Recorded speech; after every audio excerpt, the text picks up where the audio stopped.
Hi guys, my name is Rachel and I'm here to give you guys an insider view of what it's like to live here or move here to Canada. So in today's video, let's discuss the five common misconceptions of moving here. And I feel like I haven't seen this video being talked about yet, so I thought that it might be an interesting topic to cover. It's not at all to discourage you guys. I'm not here to scare you. For me, it's to better equip you with the information to help you navigate better through the immigration process and again, life here in general. So with that, hindi ko na patatagalin. Here are the 5 common misconceptions about moving to Canada. Number 1 is thinking that you'll have an easier life just because you moved to North America. First and foremost, I want to emphasize that moving to Canada is a huge investment, and it's probably an investment that you won't see a return on until much later on. And if you think that everyone that lives here is living their best life, it's not always the case. Ako guys, when I started living here, talagang na-feel ko yung real world kick in. Sobrang nag-adult ako nung nag-move ako dito. For example, I was more in tune with how much I spend on a daily basis, unlike my previous life where I didn't have to worry about a single thing. I came to Canada to start anew, and that entails starting fresh and starting again from nothing. So yeah, I realized here talagang there's a lot of work that needs to be done in order to build myself here. And it's great because I came here at 23 years old, fresh graduate with no work experience in the Philippines, and you know, I'm still learning the ropes of life. There is an exposure to risk, but at that time, it also felt like there wasn't too much to lose because I was still young, I still have the energy to bounce back. And to me, it was okay if it flies or fails because it's still part of the learning process. Second misconception of moving to Canada is thinking that you will get started on your ideal job right away. Maybe you will, and if you do, that's great. I'm so proud of you for aligning yourself with your true calling. But if you don't beat yourself up for it. Yung first job ko dito sa Canada was a sales associate for a consignment store, or a second-hand store. And basically, I was in charge of selling luxury second-hand items to customers. And on some days, then I fold clothes or sweep floors. I actually had a lot of fun because I just like cleaning and organizing stuff, and I like seeing things in order. But of course, that definitely wasn't my ideal job.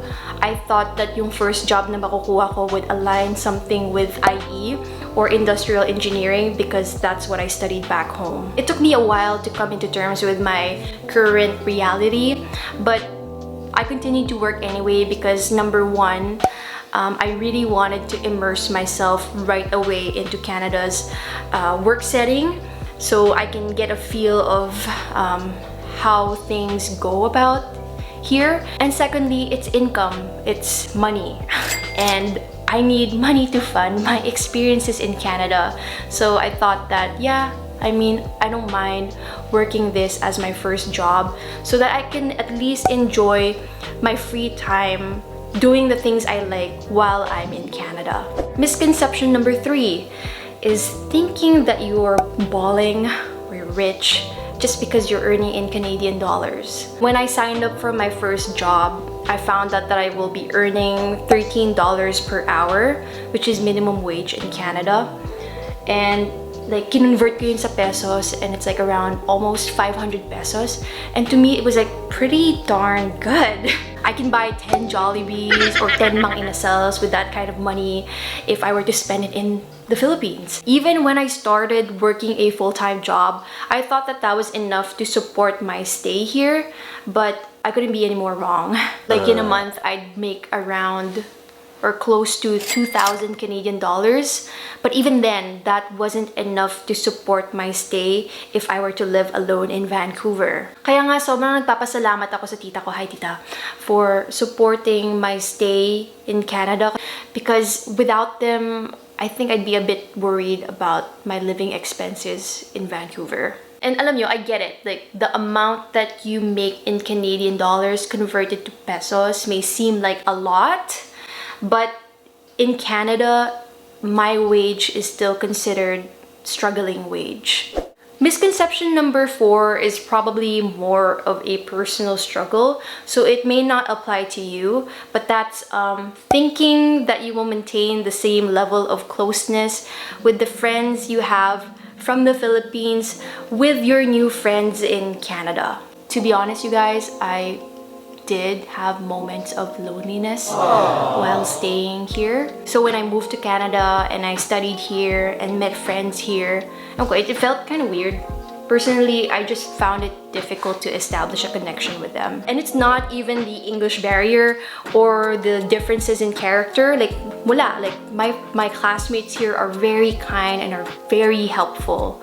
But like, siguro nasasahan lang ako kasi like right after class, we all go our separate ways. Maybe it's me. Maybe I'm just too introverted and I don't know how to ask. I don't know how to reach out properly. Siguro din nasanay ako sa blockmates ko. Hi blockmates, if nanonood kayo, like, miss ko na kayo. Sobrang daling puntahan ng blockmates ko and sobrang dali nilang pakisamahan.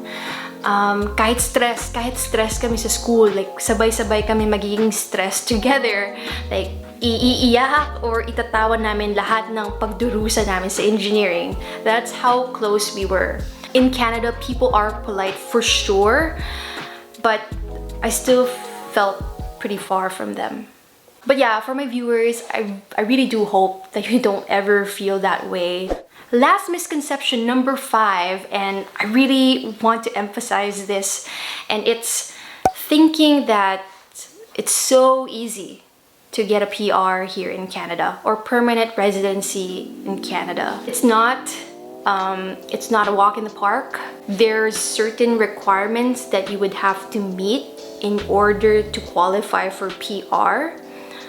And sometimes how to get there is the most challenging part. Take my life for example.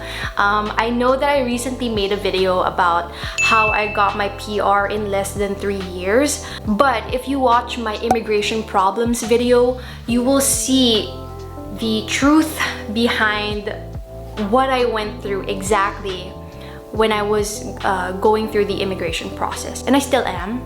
It's still hard. So guys, merong point sa immigration timeline ko where I had to stop working because my postgrad expired and I had to change my status to visitor visa. The reason for that is because I had trouble meeting the score to qualify for express entry. It took me 5 months before I heard anything about my invitation to apply for PR. So 5 months of not working, not studying, not doing anything. COVID happened. Talagang, looking back, it's not the most practical decision, but by sheer blind luck, I just somehow managed to lodge in my PR application before my visitor visa expired. Talagang it was the right place, the right time, you know. I didn't do anything special or monumental to influence the luck factor. So yeah, it just kind of like the stars aligned and I kind of ran with it, and I'm just so grateful that it happened. So yeah, PR is not easy, but it definitely is worth struggling for. This whole process, I learned that, you know, hardships are part of pursuing a good life, because without it, it's not really worth pursuing at all. But anyway, you guys, that's it. I hope that you picked up something valuable from my experience or from what I just shared with you guys today.